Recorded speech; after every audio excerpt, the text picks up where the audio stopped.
La explosión de un autobús en el centro de Tel Aviv causa entre 15 y 20 heridos, según diferentes fuentes. La policía israelí afirma que se trata de un ataque terrorista. Nuestro corresponsal Men Saharian nos ofrece más información en directo. Hola Armen, ¿cuáles son los últimos datos sobre este atentado en Tel Aviv?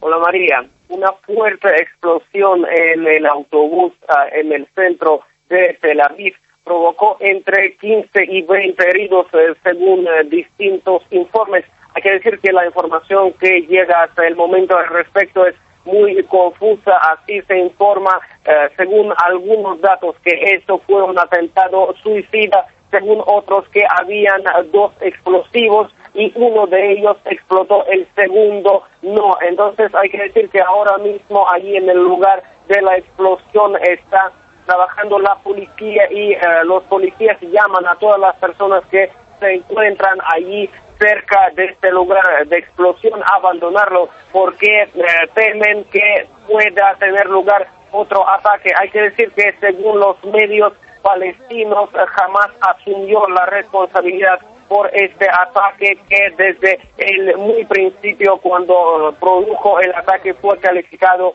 por la policía israelí como un atentado. Hay que decir que el ambiente que reina ahora en Tel Aviv es muy tenso y muy nervioso. La gente salió de sus casas y se empezó a unirse en grupos para discutir esta situación. Parece que todos temen que el ataque como este puede repetirse en cualquier momento y en cualquier lugar. Armen, ante este nuevo ataque, ¿cómo está reaccionando la comunidad internacional a lo sucedido?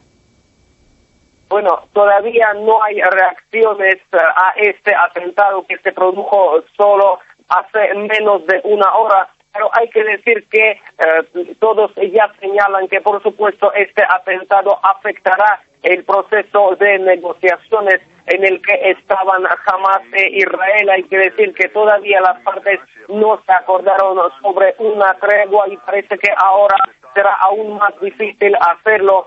Anteriormente, el secretario general de la ONU, Ban Ki-moon, se encontró con el señor Mahmoud Abbas y hablaron sobre la necesidad de cesar la violencia y sobre la necesidad de un alto el fuego, pero como ya mencionamos, este atentado puede cambiar los planes tanto de la comunidad internacional como de las dos partes del conflicto de alcanzar un alto el fuego, de alcanzar una tregua. Hay que decir también que Israel sigue atacando al mismo tiempo la franja de Gaza. Así solo este miércoles se han producido más de 100 ataques, fue atacado un centro gubernamental y también un puente. Hay que decir que Hamas en su turno sigue lanzando cohetes al sur de este país de Israel. Al mismo tiempo, el ministro de Relaciones Exteriores de Israel opinó que, según su punto de vista, este gabinete de ministros no empezará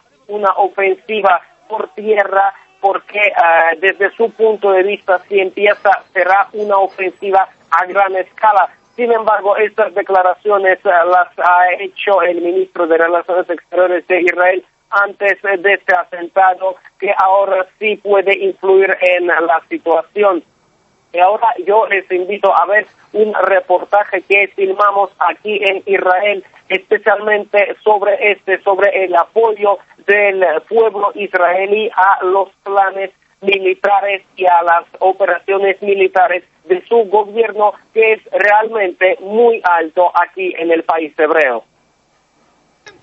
La operación militar de Israel contra la Franja de Gaza provocó la indignación y el rechazo en muchos países en diferentes rincones del mundo, como Europa, Oriente Medio y América Latina, pero no en el propio Israel.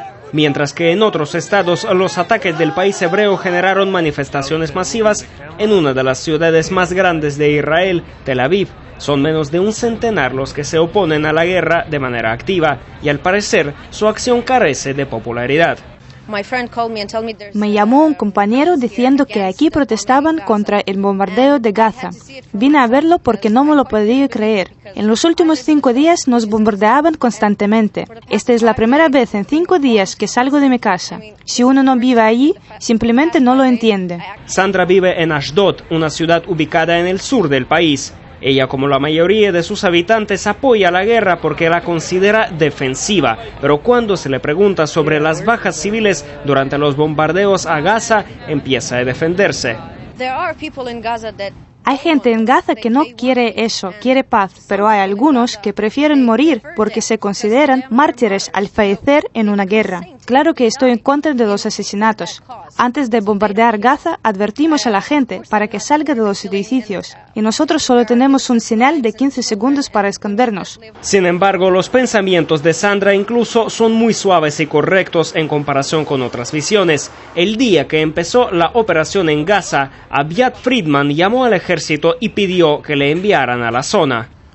Estoy preparado para morir por mi país, cada día, cada hora. Pero cuando se le preguntó por qué está dispuesto no solo a morir por Israel, sino también a matar, de repente contesta: Viven aquí, en el único país democrático de Oriente Medio. Están en muy buenas condiciones. Y se oponen a nosotros, no a los terroristas que nos están atacando, matando a niños, a familias. Esta actitud goza de popularidad en Israel y es alentada entre la gente común y corriente por los políticos. Por ejemplo, el ministro de Transporte de Israel dijo que hay que bombardear a la Franja de Gaza hasta que todos sus pobladores se refugien en Egipto, mientras que Gilad Sharon, el hijo del ex primer ministro israelí, llamó a aniquilar Gaza como fue destruida Hiroshima por el ataque nuclear de Estados Unidos. Los israelíes creen que no hacen nada a los palestinos que podría provocar un ataque contra nosotros, que somos inocentes y no somos malos. Esto es lo que cree la mayoría. Sin embargo, por ahora el gobierno israelí aprovecha este amplio apoyo por parte de sus ciudadanos a las acciones de su ejército en Gaza. El dinero que invierten las autoridades en la propaganda de lo que llaman guerra defensiva está dando resultados. Pero esta misma situación podría volverse contra quienes la crearon y es posible que cuando termine la ofensiva, sea por razones políticas o militares, el gobierno enfrente un fuerte rechazo de la población y lo que hoy en día constituye un éxito se transformará en todo un fracaso. Armen Sahara, NRT, Tel Aviv, Israel. Seguiremos muy atentos a los últimos datos sobre ese atentado y el investigador Adrián Salvucci cree que Israel intenta desestabilizar la región para preparar una intervención en Irán. Además, agrega que para lograr ese objetivo el gobierno hebreo está dispuesto a sacrificar al pueblo palestino. En Estados Unidos, que es el país que más apoya a Israel, es la gran superpotencia, la estructura de poder propia de Estados Unidos está dividida entre darle o seguir dándole este apoyo incondicional a Israel y quitárselo un poco. De manera que lo que está haciendo Benjamín Netanyahu y la ultraderecha israelí es generando situaciones que ellos creen van a arrastrar a Estados Unidos o a atacar unilateralmente a Irán, o si Israel lo hace, a ayudar a Israel a renglón seguido a hacerlo. Con lo cual, Israel necesita generar una situación de convulsión y creciente violencia y guerra en todo Medio Oriente, y la forma más fácil para empezar a hacerlo es por el eslabón más débil, que es martirizando por enésima vez al pueblo palestino en Gaza. Tengamos presentes que lo que hoy Israel está haciendo es administrando el más grande campo de concentración del mundo, que se llama Gaza. Podríamos describirlo como un gran Auschwitz en Medio Oriente. Sin embargo, la postura de Estados Unidos es que los israelíes tienen derecho a defenderse. Así lo declaró Hillary Clinton durante una reunión con el primer ministro hebreo Benjamín Netanyahu. La secretaria de Estado norteamericana también ha comentado que es esencial detener la escalada de violencia en la zona. Además, Clinton se reunió con el líder palestino Mahmoud Abbas para discutir los esfuerzos de mediación en el conflicto. Sin embargo, Estados Unidos no apoyó una declaración del Consejo de Seguridad de la ONU que instaba a Israel y a Hamás a cesar el fuego. El proyecto contaba con el respaldo de Rusia y otros países. Washington insistía en que los bombardeos desde la Franja de Gaza deben ser reconocidos como la causa de la escalada de violencia. Y Elena Milinch nos cuenta más sobre las controversias en el discurso de Washington ante este conflicto. Medir a dos raseros. La crisis del Oriente Medio probablemente es un buen ejemplo de la política de doble moral de Estados Unidos. Norteamérica básicamente dio luz verde a Israel para todas sus acciones en contra de Palestina y el país hebreo está sacando provecho de ello. El presidente estadounidense Barack Obama lo ha explicado así. No existe ningún país en el mundo que tolere misiles cayendo a sus ciudadanos desde fuera de sus fronteras. Pero uno no puede dejar de preguntarse qué pasa con todos aquellos países que sufrieron bombardeos por parte de Estados Unidos, como Irak, Afganistán, Pakistán, Yugoslavia y muchos otros. Parece ser que ellos, al denominar a las víctimas civiles como daño colateral, tratan de justificar esos asesinatos. Cuando se trata de la situación actual en Gaza, a menudo oímos a los oficiales estadounidenses diciendo, claro, víctimas civiles en conflictos como ese son inevitables, pero no podemos olvidar que la opinión norteamericana no siempre es así.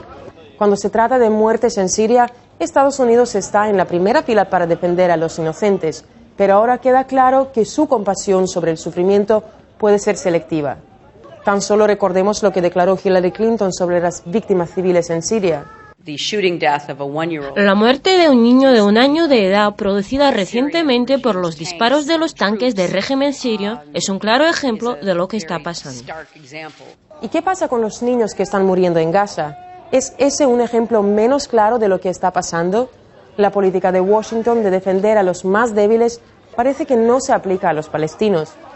Estados Unidos sigue diciendo que Israel tiene derecho a defenderse y lo único que eso puede implicar es que, según la opinión oficial de Washington, matar civiles en Gaza es justificado. El dueño del mundo es Israel y Estados Unidos es un subalterno y como subalterno pues hace muy bien en hacer lo que hace. Palestina está cada vez más engrandecida en medio de su dolor, de la sangre, de los abusos, de las estafas morales, de las mentiras, de las calumnias contra su gente, porque es gente buena, o sea, no, cuando hablan de terroristas, pero ¿quién hay más terroristas que Israel y Estados Unidos? Norteamérica hace poco ha bloqueado la proposición del Consejo de Seguridad de cese el fuego con el conflicto entre Israel y Gaza, alegando que era poco balanceada para Israel. Estados Unidos igualmente ha bloqueado en el pasado todas las resoluciones de la ONU relacionadas con Palestina, de esta manera impidiendo que los mediadores internacionales puedan ayudar en el conflicto. Washington apoya el status quo. Con eso, las raíces del problema en la franja de Gaza quedan intactas y mientras esto sigue así, cada cese el fuego alcanzado será solo temporal. Y mientras aumenta el número de víctimas por el conflicto en la Franja de Gaza, crece la indignación popular en el mundo. En Santiago de Chile, cientos de personas salieron a la calle para manifestarle su apoyo al pueblo palestino. Los manifestantes se reunieron a las afueras del Congreso Nacional para repudiar los bombardeos de Israel contra Gaza. La protesta se realizó después de que la Cámara de Diputados aprobara un proyecto en el que se le solicita al presidente chileno condenar públicamente la violencia en el Medio Oriente. Se estima que en Chile viven cerca de 400.000 palestinos.